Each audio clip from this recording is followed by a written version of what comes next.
Hi, this is Whitney with PolicyPak Software. Are you tired of wondering what kind of nonsense your users have downloaded and are running on their endpoints? Have you found traditional white or blacklisting solutions to be difficult or cumbersome? Do you just want to make sure that only the approved applications and scripts are working on your users' machines? Well, you're in luck. With PolicyPak's SecureRun feature contained within the Least Privilege Manager, we can take care of all of these problems with just a few clicks. In fact, I bet you'll be surprised at how quick and easy this process is. On my unmanaged endpoint, I have a few applications and scripts here that are considered unknownware. They're scripts and applications that could have come from anywhere and could be capable of just about anything. Let's open up Notepad P here. This application happens to be innocuous, but it is unknown. Now, if I go to open up Ransomware Simulator, well, now it's suddenly eating all of my documents, and I'm going to have to be the guy that explains what Bitcoin is, and nobody wants to be that guy. And what about scripts?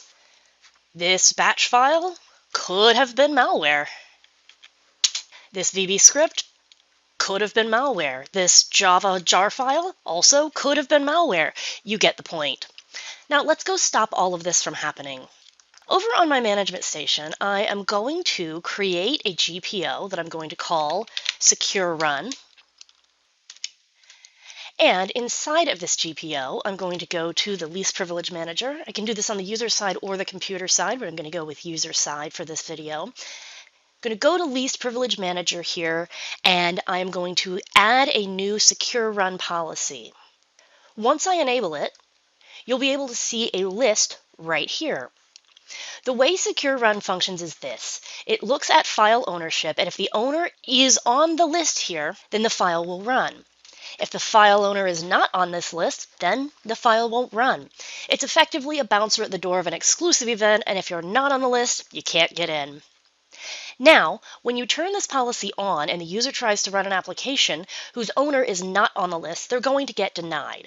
Now, you can choose a stand-em system message, a silent option, which just means no message at all, or a custom message, which is what we'll be selecting here. I have the option to place just text here, or I can use variables.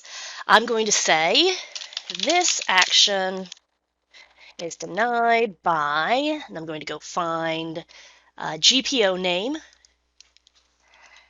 and please contact the help desk.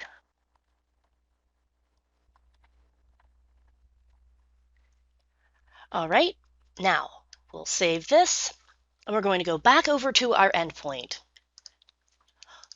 We're going to run a GP update just to accelerate the hands of time. And now, 30 seconds ago, we were able to run all kinds of nonsense. And now, this action has been denied by SecureRun. That's that GPO name. Please contact the help desk. And if I try to do this on Ransomware Simulator, this action is denied. And what about scripts? Well, this action is denied.